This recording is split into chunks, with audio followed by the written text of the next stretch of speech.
War, one hopes it'll be better than this one. The government's handling of child sexual abuse inquiries has done little to instil public confidence so far. Last month, the Goddard inquiry announced that they had accidentally and permanently deleted all of the victim testimonies submitted through its website over an 18-day period without anyone from the inquiry ever reading them. These victims deserve justice for their voices to be heard.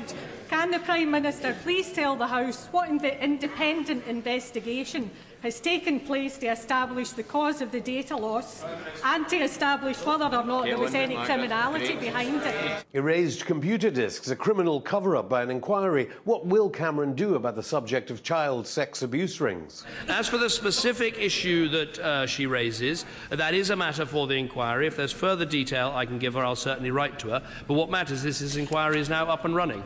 Whether the testimonies of UK institutional survivors of child abuse have been permanently deleted or not. Well, the key finding of this report and the key message is that actually the extent, the scale of child sexual abuse linked to the family is much greater than we thought and much greater than is reported to statutory services. And we've been able to find this out because as Children's Commissioner, I'm able to request data from sources, statutory sources, that no one else can. So we've got data from every police force in the land, from the National Statistics from Children in Need, and also the largest survivors survey. Together that gives a first, unique, credible evidence of the scale. The statistics are worrying. They show that only 1 in 8 children actually who experience abuse will come to the attention of the statutory services. What it means is that there's hundreds of thousands of children that are experiencing child sexual abuse in the family. And whilst government has a very commendable record over recent years in tackling and identifying child sexual exploitation and indeed abuse in institutions, this is the next stage which really needs that spotlight and attention.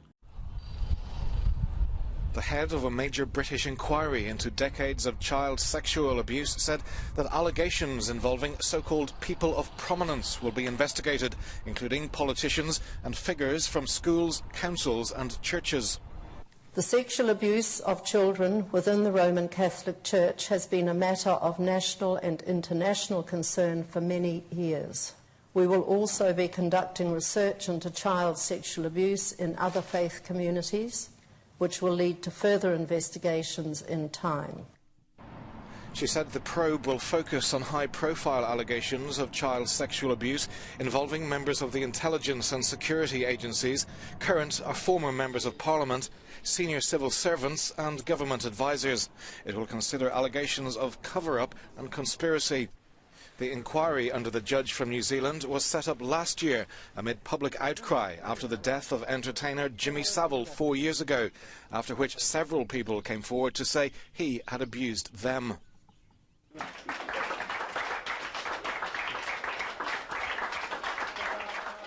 scale of this inquiry is unprecedented.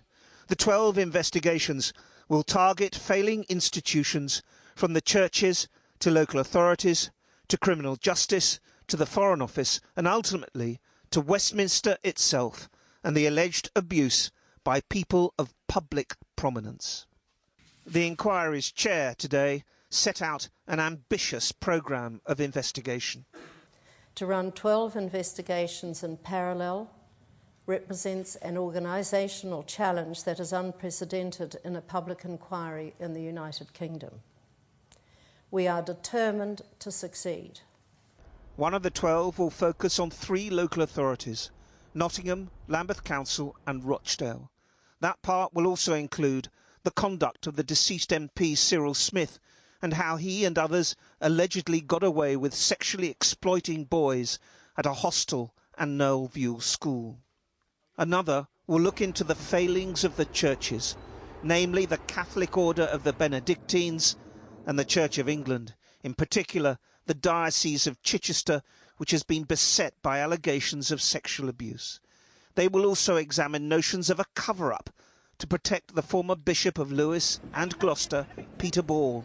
Well, I'm always very, very, very sorry. He was jailed last month for abusing teenagers and young men over several decades. The inquiry will also focus on Medhamsley Youth Detention Centre in County Durham, A police investigation has so far recorded more than 1,200 claims of abuse there.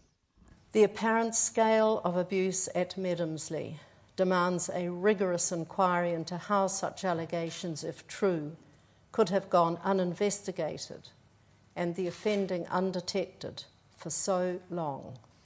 And then there's Westminster and high-profile allegations involving former and current MPs, civil servants, advisers and those in MI5 and MI6. Cover-ups and conspiracies will also come under the inquiry's fact-finding remit. The resources that are going to be put into achieving what needs to be achieved, obtaining evidence, encouraging survivors and victims to come forward. I think it's an incredibly, actually I think it's an historic day. Justice Goddard believes some of the dozen investigations may take 18 months, while others may take a lot longer.